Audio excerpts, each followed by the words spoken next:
അയ്യൂബ് നബി അലൈഹിസ്സലാത്തു വസ്സലാമിന് രോഗമുണ്ടായി. ആ രോഗമുണ്ടായതിൽ പിശാചിന് പങ്കുണ്ട്. വീണ്ടും അദ്ദേഹം പറയുന്നു, പിശാചിന് എന്തോ ഒരു പങ്കുണ്ട്. ഞാൻ ചോദിക്കുന്നു, രോഗം കൊടുക്കുന്നവൻ അല്ലാഹു അല്ലേ? ആ രോഗം കൊടുക്കുന്നതിൽ പിശാചിന് പങ്കോ?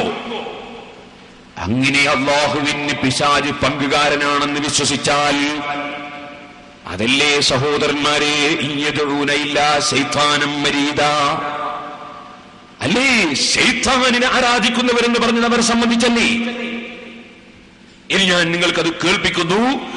അയ്യൂബ് നബി അലൈഹി സ്വലാത്തു വസ്സലാമിന് വലിയ രോഗങ്ങൾ ഉണ്ടായി. കുറെ കാലത്തോളം കഷ്ടപ്പെട്ട്, വർഷങ്ങളോളം അദ്ദേഹം കഷ്ടപ്പെട്ട് സഹിയായ ഹദീസിലൊക്കെ ഉള്ളതാണ്. പക്ഷെ അതിൽ പിശാചിന് എന്തോ പങ്കുണ്ട്. അദ്ദേഹത്തിന് രോഗം വരുത്തിയതിൽ പിശാചിന് എന്തോ പങ്കുണ്ട്. പിശാചിന് എന്തോ പങ്കുണ്ട് എന്നാ പറയും.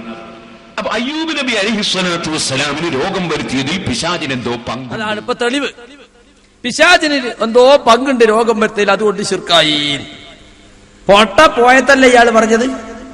രോഗം കൊടുക്കുന്നവൻ അല്ലാഹുവാണ്. പക്ഷേ രോഗം പലതിലൂടെയാണ് നമുക്ക് രോഗമുണ്ടാകാറുള്ളത്. ചിലപ്പോ ബാക്ടീരിയ കൊണ്ടായിരിക്കും, ചിലപ്പോ വെള്ളത്തിൽ നിന്നായിരിക്കും, ചിലപ്പോ ഒരു ഡോക്ടർ മരുന്നുമാരി തന്നത് കൊണ്ടായിരിക്കും. പലതുകൊണ്ടും നമുക്ക് രോഗം ഉണ്ടാകാറുണ്ട്. നമ്മുടെ തെറ്റായ ജീവിത രീതികൾ പലപ്പോഴും നമ്മുടെ രോഗത്തിലേക്ക് നയിക്കാറുണ്ട്.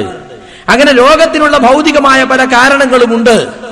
ആ കൂട്ടത്തിൽ ഒരു കാരണമാണ് ശൈത്താൻ എന്ന് പറഞ്ഞാൽ അത് ശിർക്ക് ചെയ്യലായി, പങ്കാളിയാക്കലായി.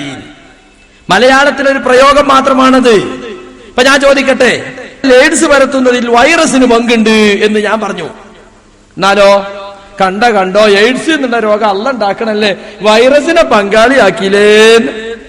ചിക്കൻ കുനിയ പരത്തുന്നതിൽ കൊതുകിന് പങ്കുണ്ട് എന്ന് പറഞ്ഞാ കണ്ടോ, ചിക്കൻ കുനിയ എന്നുള്ള രോഗം അല്ല ഉണ്ടാക്കണ രോഗല്ലേ, അതിപ്പോ കൊതുവിനെ അള്ളാഹുവിൽ പങ്കാളിയാക്കിയില്ലേ. ആരെങ്കിലും പറയോ? പൊട്ടന്മാരല്ലാതെ. അപ്പൊ ബാക്ടീരിയക്ക് പങ്കുണ്ട്, വൈറസിന് പങ്കുണ്ട്, കൊതുകിന് പങ്കുണ്ട് എന്നൊക്കെ പറഞ്ഞ രോഗമുണ്ടാക്കുന്നവൻ അല്ലാഹുവാണ് എന്ന തത്വത്തിൽ പങ്കു ചേർത്തു വന്ന് ഈ പൊട്ടന്മാര് പറഞ്ഞു നടക്കണം. ഇതാണ് ഇപ്പൊ മൂപ്പരുടെ പ്രസംഗത്തിന്റെ സൂപ്പർ ക്ലിപ്പ്. അതിന്റെ കഥയപ്പത്. ഞാൻ ചോദിക്കട്ടെ, ചേകനൂരിന്റെ മരണത്തിൽ കാന്തപുരത്തിന് പങ്കുണ്ട് എന്ന് പറഞ്ഞു. കണ്ടോ, മരിപ്പിക്കൽ അള്ളാന്റെ കൈവപ്പെട്ടതല്ലേ, അതിൽ കാന്തപുരത്തിന് പങ്കാളിയാക്കിയില്ല ഇയാള് എന്നാരെങ്കിലും പറയോ? ഏപ്പിക്കാരുടെ മദ്രസ നടത്തൽ ഈക്കക്കാർക്ക് പങ്കുണ്ട്, ഈക്കക്കാരുടെ മദ്രസ കത്തിച്ചതിൽ ഏപ്പിക്കാർക്ക് പങ്കുണ്ട്, പേരോട് പേച്ചു പോയതിൽ പിശാചിന് പങ്കുണ്ട് എന്നൊക്കെ പറഞ്ഞാൽ അതൊക്കെ പങ്കാളിയാക്കലാവോ?